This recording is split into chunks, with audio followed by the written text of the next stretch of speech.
आगे बढ़ेंगे। ये बड़ी खबर, पंजाब में सिद्धू और अमरिंदर के बीच सियासी संघ अभी भी जारी है। सीएम अमरिंदर के मीडिया सलाहकार का ट्वीट, पहले सिद्धू माफी मांगे फिर होगी बातचीत।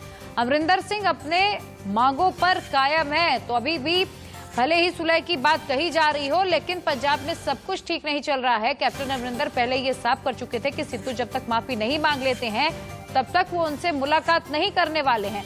खबर ये भी है कि कैप्टन अमरिंदर ने सिद्धू को प्रदेश अध्यक्ष बनने की बधाई भी नहीं दी और सिद्धू भी कैप्टन अमरिंदर से मिलने के लिए नहीं पहुंचे। और ऐसे में अटकलें ये लगाई जा रही है कि अभी आने वाले दिनों में ये सियासी जंग और बढ़ सकती है। अब सीएम अमरिंदर के मीडिया सलाहकार का ट्वीट, पहले सिद्धू माफी मांगे और फिर होगी बात। यानी अब पब्लिक फोरम में एक बार फिर से कांग्रेस के भीतर जो पंजाब में अंदरूनी कलह चल रही है, एक बार फिर से खुलकर सामने आ गई है। कैप्टन अमरिंदर पहले भी साफ साफ आला कमान से कह चुके थे कि वो इस फेवर में नहीं है कि सिद्धू को कोई बड़ी जिम्मेदारी सौंपी जाए, लेकिन आला कमान के सामने चुनौती थी दोनों को मनाने की और आला कमान किसी को भी नाराज नहीं करना चाहती थी और इसीलिए तय किया गया कि कैप्टन अमरिंदर सीएम बने रहेंगे, लेकिन सिद्धू को प्रदेश अध्यक्ष का पद दे दिया गया। साथ में 4 कार्यकारी अध्यक्ष भी बनाए गए। मंत्रिमंडल के फेरबदल में सिद्धू का कोई हाथ नहीं होगा, लेकिन कैप्टन अमरिंदर इसमें भी मानने के लिए तैयार नहीं है और उन्होंने कहा कि जब तक सिद्धू की ओर से माफी नहीं मांग ली जाती है तब तक इस पर कोई बातचीत नहीं होगी। 2 तस्वीरें, हरमिंदर साहिब जाने वाले हैं सिद्धू और अब वहां पर मत्था टेकेंगे और कैप्टन अमरिंदर की हम तस्वीरें आपको दिखा रहे हैं। दूसरी, उन्होंने साफ तौर पर पहले ही कहा कि सार्वजनिक तौर पर सिद्धू माफी मांगे और उसी के बाद ही कोई बातचीत आगे उनसे हो सकती है।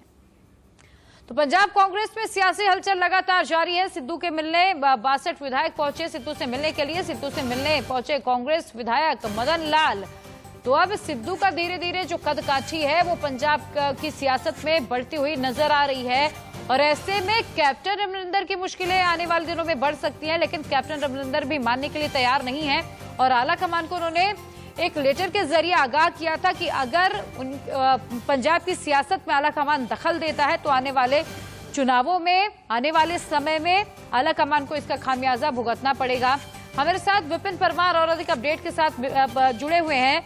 अब विपिन, सिद्धू की कदकाठी अब लगातार पंजाब की सियासत में बढ़ती हुई दिखाई दे रही है। 62 विधायकों का पहुंचना, क्या माना जाए आने वाले दिनों में कोई बहुत बड़ा उलटफेर एक बार फिर से क्या पंजाब की सियासत में देखने के लिए मिलेगा?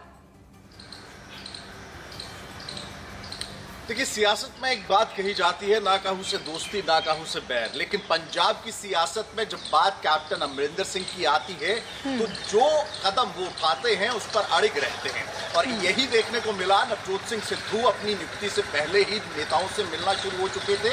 ऐसी परिस्थितियों में नियुक्ति होने के बाद कैप्टन अमरिंदर सिंह की ओर से साफ तौर पर यह कह दिया गया हरीश रावत को कि अगर 172 ट्वीट के माध्यम से मेरे ऊपर जो लांछन लगाए गए हैं, मेरे खिलाफ जो टीका टिप्पणी की गई है, तू तड़ाक लैंग्वेज यूज की गई है, उसके लिए सार्वजनिक प्लेटफॉर्म पर सिद्धू माफी मांगे। अब जो है लगातार सिद्धू जलंधर पंजाब के रास्ते होते हुए अमृतसर पहुंचे हैं। अलग अलग नेताओं से उन्होंने घर घर जाकर मुलाकात करी है, लेकिन ऐसी परिस्थितियों में कैप्टन की ओर से सीधे तौर पर यह कह दिया गया है कि जब तक माफी नहीं तब तक जफ्फी नहीं, यानी कि तब तक गले मिलना मुनासिब नहीं है।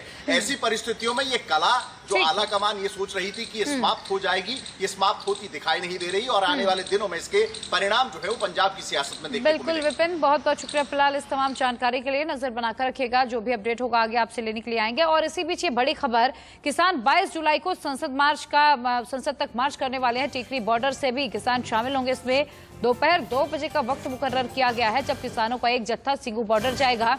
22 जुलाई से रोजाना 200 किसान संसद भवन जाएंगे। हालांकि दिल्ली पुलिस इस बाबत पहले ही किसानों से मुलाकात कर चुकी है और उन्हें दूसरे प्लान के बारे में भी बताया गया, दूसरी जगहों पर प्रदर्शन करने के लिए कहा गया, लेकिन किसान मानने के लिए तैयार नहीं है और किसानों ने ये ऐलान पहले ही कर दिया था कि मानसून सत्र के दौरान 200 किसानों का ग्रुप हर दिन संसद का घेराव करने के लिए पहुंचेगा। कृषि कानूनों को वापस लेने का सरकार पर दबाव बनाया जाएगा। इधर कृषि कानूनों के विरोध में 22 जुलाई से संसद के बाहर किसान प्रदर्शन पर अड़े हुए हैं। दिल्ली पुलिस की कोशिश एक बार फिर नाकाम हो गई। दिल्ली पुलिस ने प्रदर्शन के लिए वैकल्पिक स्थान किसानों को देने के लिए कहा, लेकिन किसान पुलिस की एक भी बात सुनने के लिए राजी नहीं हुए और ऐसे में किसान जंतर मंतर पर संसद लगाने की तैयारी में है और इसके साथ ही सिंघू बॉर्डर से रोजाना करीब 200 किसान संसद तक मार्च करने वाले हैं। 4 तस्वीरें आपको दिखा रहे हैं।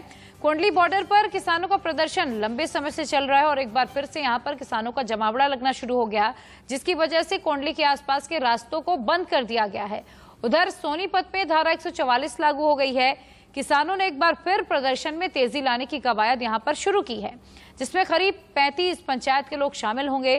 पुलिस ने भी तैयारियां अपनी तेज कर दी हैं। धारा 144 के तहत Singhu border, Kondli border, KMP border और केजीपी इलाके में 4 से ज्यादा लोग इकट्ठे अब नहीं हो सकेंगे।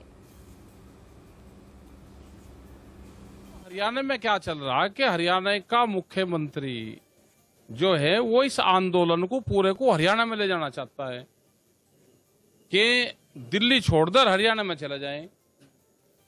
वहां में आपस में ही उनमें वो है, मुख्यमंत्री को दिल्ली सेंटर की कुर्सी चाह रही, वहां के जो गृह मंत्री है उसको मुख्यमंत्री बनना है, तो आपस में ही उनका तालमेल ठीक नहीं है। मुकदमे लिखे जा रहे हैं सबसे ज्यादा पूरे हरियाणा में। आंदोलन तो दूसरी जगह भी चल रहे होंगे, तो ऐसा थोड़ा कि हरियाणा में ही चल रहा। अभी तो भारत सरकार के खिलाफ आंदोलन है। जिस दिन हरियाणा के खिलाफ आंदोलन उस दिन। और करीब 8 महीने का वक्त बीत चुका है, लगातार किसानों को प्रदर्शन जारी है। अब 11 दौर की बातचीत हो चुकी है, लेकिन वो किसी नतीजे पर नहीं निकली है और एक बार फिर से अब किसानों ने अपने इस आंदोलन को धार देने की तैयारी कर ली है। अलग अलग बॉर्डर पर अलग अलग जगहों से किसानों को एक बार फिर से जमावड़ा लगना शुरू हो गया है और किसानों की ओर से ऐलान किया गया है कि 200 किसान रोजाना 22 जुलाई से यानी कि कल से संसद का घेराव करने वाले हैं और तीनों कृषि कानूनों को वापस लेने का यहां पर सरकार पर दबाव बनाने की कोशिश किसानों की ओर से की जाएगी। इससे पहले तमाम किसानों ने, आपको बता दें, विपक्षी दलों को मेल के जरिए समर्थन मांगा था कि वो संसद में किसानों का मुद्दा उठाए और उसके बाद तस्वीरें हमने देखी भी।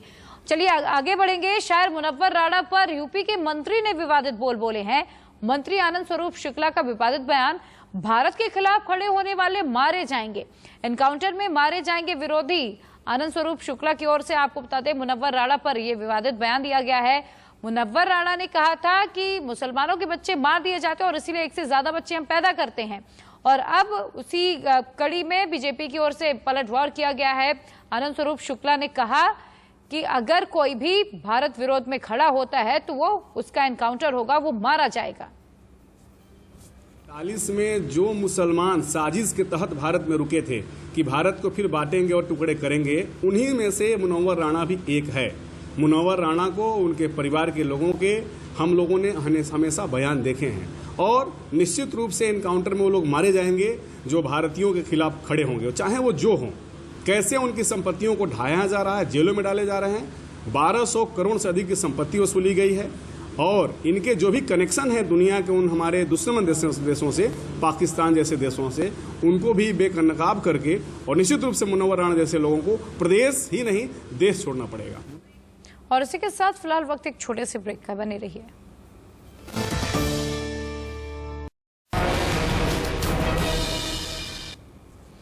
नमस्कार, मैं हूं आपके साथ प्रिया सिंह सोमवंशी। पोर्नोग्राफी मामले में 12 से ज्यादा लोगों की अब तक गिरफ्तारी हो चुकी है और 23 जुलाई तक पुलिस रिमांड में राज कुंद्रा को रखा गया और इसके बाद कई और साथियों पर अब तलवार लटक रही है, जिनकी आने वाले दिनों में गिरफ्तारी हो सकती है।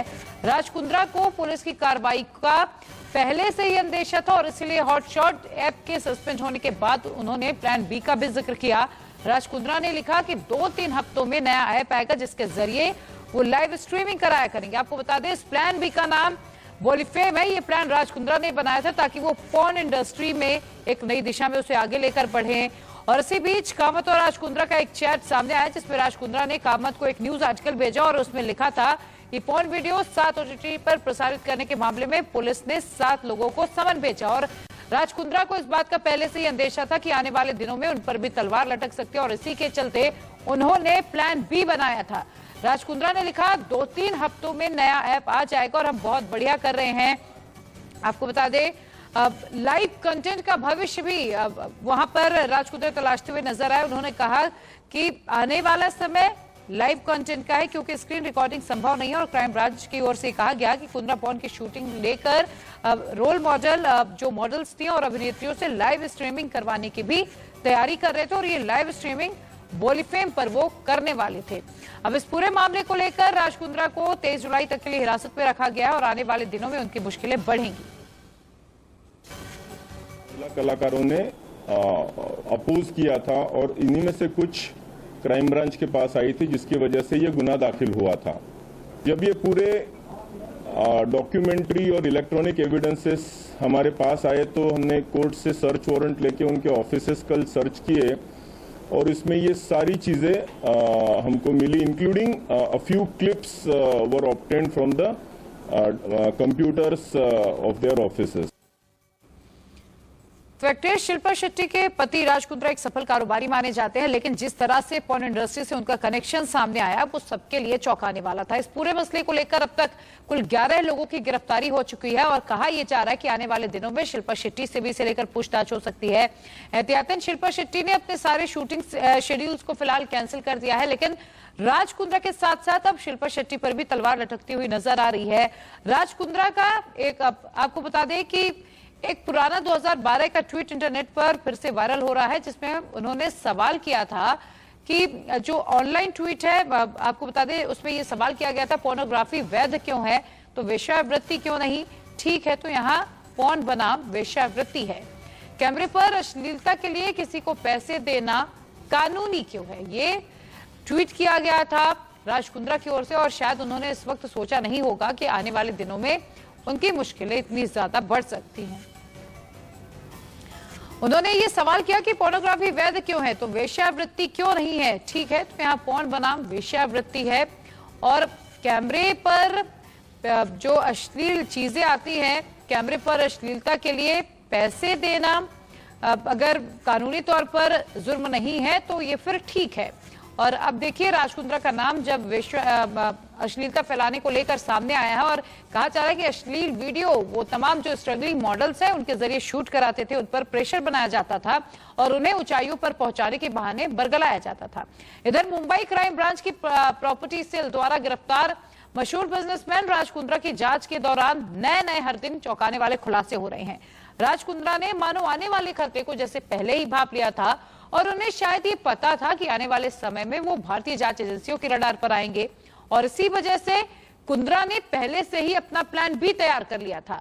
क्राइम ब्रांच को मिले व्हाट्सएप चैट पर इस प्लान बी का पता चला और इसके बाद क्राइम ब्रांच ने इसका खुलासा किया है। जांच के दौरान जब इस पूरे मामले में पहले से गिरफ्तार हुए कुंद्रा के पूर्व पीए उमेश कामत के मोबाइल की जांच की गई तो उसमें से कई ऐसे चैट्स मिले हैं जो कुंद्रा के प्लान बी का खुलासा साफ तौर पर कर देते हैं। प्लान बी यानी कि एक और ऐप बोलीफेम ऐप लाने की तैयारी में थे राज कुंद्रा, जिसमें वो मॉडल से एक्ट्रेस से लाइव स्ट्रीमिंग कराने की तैयारी में थे। क्राइम ब्रांच को जो व्हाट्सएप चैट मिले उसमें उनके प्लान बी का खुलासा हुआ है और जांच के दौरान जब इस मामले में पहले से गिरफ्तार हुए कुंद्रा के पूर्व पीए उमेश कामत के मोबाइल की जांच की गई तो उसमें कई ऐसे चैट्स मिले हैं जो कुंद्रा के प्लान बी का साफ तौर पर खुलासा करते हैं। और अब देखिए आपको बता दें कि राज कुंद्रा पर एक व्हाट्सएप ग्रुप के जरिए अश्लील फिल्मों के धंधे चलाने का आरोप लगा है। कौन कौन है इस ग्रुप में जानिए। तो देखिए सबसे पहले जो नाम है राज कुंद्रा का वो इस ग्रुप के एडमिन थे। मेगा वियान भी इस ग्रुप में है जो उनका अकाउंट संभालती थी। प्रदीप बख्शी जो डिजिटल मार्केटिंग संभाला करते थे हॉटशॉट की और रॉय इवान जो कंटेंट हेड थे हॉटशॉट के और वो यही डिसाइड करते थे कि क्या कंटेंट जाएगा, कितना बोल्ड कंटेंट जाएगा। और अब ये जो व्हाट्सएप ग्रुप की चैट लीक हुई है इसके बाद कुछ और लोगों की आने वाले दिनों में गिरफ्तारी हो सकती है। पॉर्न रैकेट चलाने के आरोपी राज कुंद्रा के खिलाफ पुलिस को पक्के सबूत मिल चुके हैं, जिसमें व्हाट्सएप चैट एक बहुत बड़ा हिस्सा है। और इस चैट में क्या कुछ सामने आया है चलिए सिलसिलेवार तरीके से हम आपको आगे बताएंगे। राज कुंद्रा के कई व्हाट्सएप चैट सामने आए। चैट में पॉर्न फिल्मों के बिजनेस पर बात हो रही है और साफ तौर पर इसमें जिक्र किया गया है मार्केटिंग, सेल्स, मॉडल की पेमेंट पर भी यहां पर बातचीत हुई है। पॉर्न फिल्मों के बिजनेस को बढ़ाने को लेकर भी बात हुई है और राज कुंद्रा का आने वाला प्लान था कि अगले आने वाले दिनों में ये कुछ बड़ा इन्वेस्टमेंट कर सकते हैं क्योंकि उन्हें लगातार इस इंडस्ट्री से भारी प्रॉफिट मिल रहा था। और श्वेता क्राइम ब्रांच के बाहर से इस वक्त हमारे साथ जुड़ी हुई है। श्वेता, लगातार एक के बाद एक चौंकाने वाले खुलासे हो रहे हैं और अब राज कुंद्रा के प्लान बी का कनेक्शन भी सामने आया है। अभी फिलहाल चल क्या रहा है, कितनी देर तक ये पूछताछ चलेगी, आने वाले दिनों में क्या कुछ और गिरफ्तारियां होने की संभावना और अभी कितने दिनों तक पुलिस के रिमांड में रखे जाएंगे? जी बिल्कुल प्रिया, देखिए राज कुंद्रा की अगर बात करें तो ये एंटरटेनमेंट सेक्टर के नाम पर हो रहे घोरक धंधे पर सबसे ज्यादा शर्मसार करने वाली वाकया जब सामने आई है। इसने लोगों को एकदम झंझोर के रख दिया है कि एंटरटेनमेंट के नाम पर अगर ये बोल्ड कंटेंट से हद पार कर रहे हैं और वो पोर्नोग्राफी केस में इन्वॉल्व हो चुके हैं। अब उन्हें 23 जुलाई तक रिमांड पर रखा गया है। पुलिस को उनकी कस्टडी मिली हुई है। इससे साफ जाहिर होता है कि पूछताछ लंबी चलने वाली है। इसमें कई ऐसे एंगल्स हैं जो अभी सामने आने वाले हैं। सबसे बड़ा महत्वपूर्ण एंगल ये भी है कि और कितनी इनकी शेयर कंपनीज है जो एंटरटेनमेंट के नाम पर पॉर्न वीडियोस क्रिएट करती थी और उसे दूसरे एप्स पर पब्लिश करा जाता था। आप जिस अकाउंट की बात कर रही हैं, एच अकाउंट्स, ये दरअसल एक व्हाट्सएप ग्रुप है प्रिया, जिसमें जितने भी लोग हैं वो उनके दूसरी जो कंपनीज है, जैसे वियान उनके बेटे का नाम है और ये 2012 में कंपनी बनी थी प्रिया। तब से लेकर ये वियान कंपनीज भी एक एंटरटेनमेंट सेक्टर की कंपनी है जिसका कहीं ना कहीं तालमेल, इसका जो जुड़ाव है ये पॉर्न जो वीडियोस बनाए जाते थे, उसे अपलोड किए जाते थे, उससे दिख रहा है। इसके बाद हम देख रहे हैं जो मेघा है वो भी उसका अकाउंट संभालती थी। प्रदीप बख्शी की बात की जाए तो प्रदीप बख्शी इनके रिश्तेदार हैं, रिश्ते में भी लगते हैं और एक कंपनी का अच्छा खासा जो अकाउंट्स है उसे भी संभालते थे और दोनों की मिली भगत नजर आ रही है। जब व्हाट्सएप चैट्स में वो बात कर रहे हैं कि मूवी से कितना रेवेन्यू जनरेट हुआ है, अभी लाइव स्ट्रीम में क्या कुछ और अभी कितने टाइम ड्यूरेशन का दिखाना है और उनका कितना मुनाफा हुआ है, इन सब की बातें हमने देखा है। व्हाट्सएप के जितने भी चैट्स हुई हैं प्रदीप बख्शी के बीच में और राज कुंद्रा के बीच में, ये सामने आए हैं। अभी आगे आने वाले दिनों में ये जरूर तय है कि और इनकी गिरोह कितनी बड़ी है, इस पे शिकंजा कस सकती है मुंबई पुलिस और इसके बाद ये पता लगाएंगे कि वो ऐसे कौन से नाम हैं जो बहुत ही क्लोज उसके राज कुंद्रा के साथ मिलकर काम करते थे और ये पूरा इंटरनेशनल गिरोह चलाते थे। ये ना केवल सिर्फ अगर हम मुंबई की बात करें, दिल्ली की बात करें, ये दरअसल देखा जाए तो ये बड़े पैमाने पे अंतर्राष्ट्रीय स्तर पर है, क्योंकि ये इंडिया में शूट होती थी ऐसी फिल्में, लेकिन इसे पब्लिश करके इसे ऐप में अपलोड जरूर यूके के वेबसाइट्स पे किया जाता था। और ये जो रजिस्ट्रेशन है, ये जितने भी आप एप्स के नाम ले लीजिए, हॉटशॉट वीडियोज ऐप, ये सारी कुछ यूके बेस्ड रजिस्ट्रेशन पर है। यानी कि मुंबई के ऐसे इलाकों में जहां पे शूटिंग के लिए जो बंगला दिया जाता था